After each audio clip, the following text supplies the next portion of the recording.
શ્રી રામ, હર હર મહાદેવ. મિત્રો, સ્વાગત છે તમારું બધાનું ફરીથી મારા એક બ્લોગમાં.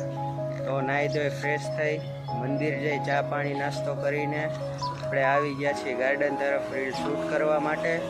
તો આજે છે 12 તારીખ ને સોમવાર. આજે જવાનું છે આપણે ખાસ જગ્યાએ.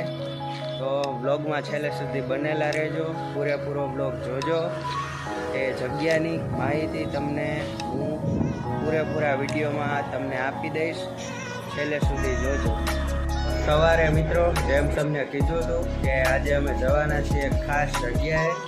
તો હવે અમે નીકળી રહ્યા છીએ જગ્યા ઉપર જવા માટે.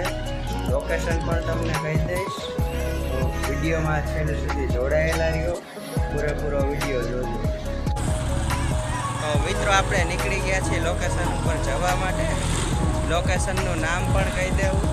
બ્લોગમાં જોડાયેલા રહેજો છેલ્લે સુધી.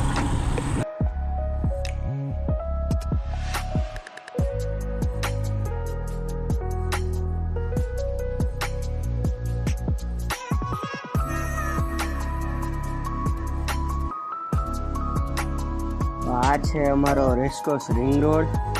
અત્યારે દેશભક્તિના રંગે રંગાયેલો છે. 15મી ઓગસ્ટ આવે છે એટલે અત્યારે ખાલી રિંગ રોડ જ નહીં, પરંતુ આખું રાજકોટ દેશભક્તિના રંગે રંગાયેલું છે.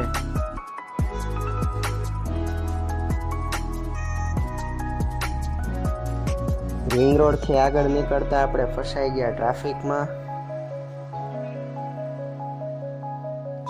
ટ્રાફિકમાંથી નીકળીને પાછા આપણે આગળ વધ્યા.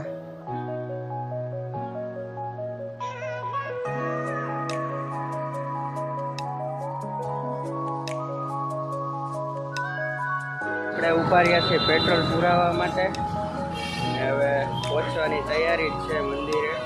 પેટ્રોલ પુરાવીને પાછા નીકળી જાય. તો મિત્રો, મુકા કાકાના પેટ્રોલ પંપે પેટ્રોલ પુરાઈ ગયું છે. હવે નીકળીએ.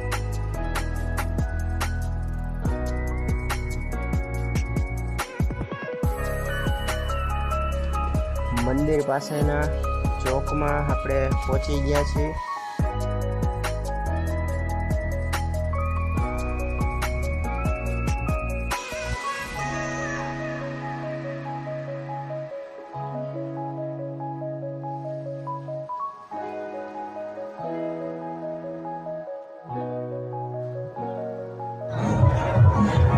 આવી ગયા છે મંદિરે.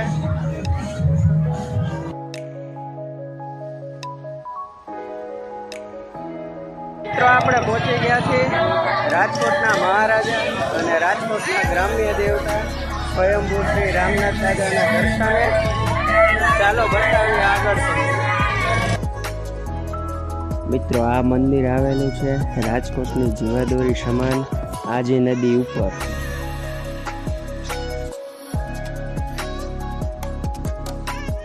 તો હવે મિત્રો વાત કરું તમને આ મંદિરના મહિમા વિશે. તો તમે જોઈ શકો છો કે આ છે સ્વયંભૂ શ્રી રામનાથ મહાદેવ. એટલે અહીંયા જે શિવલિંગ છે ને, એ સ્વયંભૂ પ્રગટ થયેલું છે, કોઈના દ્વારા સ્થાપિત કરવામાં આવેલું નથી. તમે જોઈ શકો છો કે મંદિરમાં એક પણ દરવાજો નથી. ચારેય સાઈડથી મંદિર ખુલ્લું છે. મંદિરને ક્યારે પણ તાળા મારવામાં આવતા નથી. આ મંદિર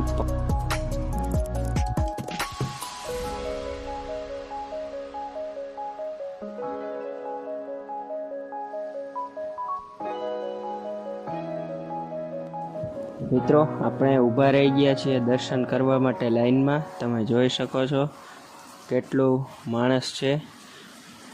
દર્શન માટે લાઈન લાગેલી છે અહીંયા.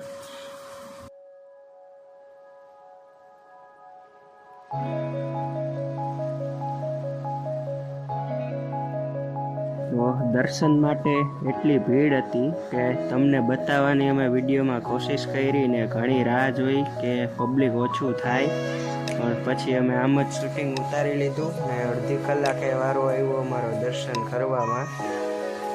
ને લગભગ અહીંયા રાજકોટના તમામ લોકો દર્શન માટે દર સોમવારે કે દરરોજ આવે જ. તમે જોઈ શકો છો કેટલી લાંબી લાઈન લાગેલી છે દર્શન માટે. મિત્રો અડધી કલાક લાઈનમાં ઊભા રહ્યા પછી આપણો વારો આવી ગયો દર્શન માટે. ને આ છે મંદિરનો અંદરનો ગર્ભગૃહ. તમે જોઈ શકો છો કે શિવલિંગ જે જમીનમાં છે. આજે રામનાથ દાદાને પુષ્પનો શણગાર હતો. પુષ્પથી શણગારવામાં આવેલા છે. મિત્રો આ છે આરતી સમયનો નજારો. તમે જોઈ શકો છો કેટલું માણસો હતું. તો મિત્રો આજના બ્લોગને અહીંયા વિરામ આપીએ છીએ. ફરી મળીશું નવા બ્લોગમાં. જો વિડીયો પસંદ આવ્યો હોય તો વિડીયોને લાઈક કરજો, શેર કરજો. અમારી યુટ્યુબ ચેનલમાં નવા હોય તો ચેનલને સબસ્ક્રાઈબ કરજો. અને મિત્રો કોમેન્ટ અવશ્યથી કરજો જેથી કરીને અમને બીજો બ્લોગ નાખવાની ખબર પડે. જય રામનાથ, હર હર મહાદેવ.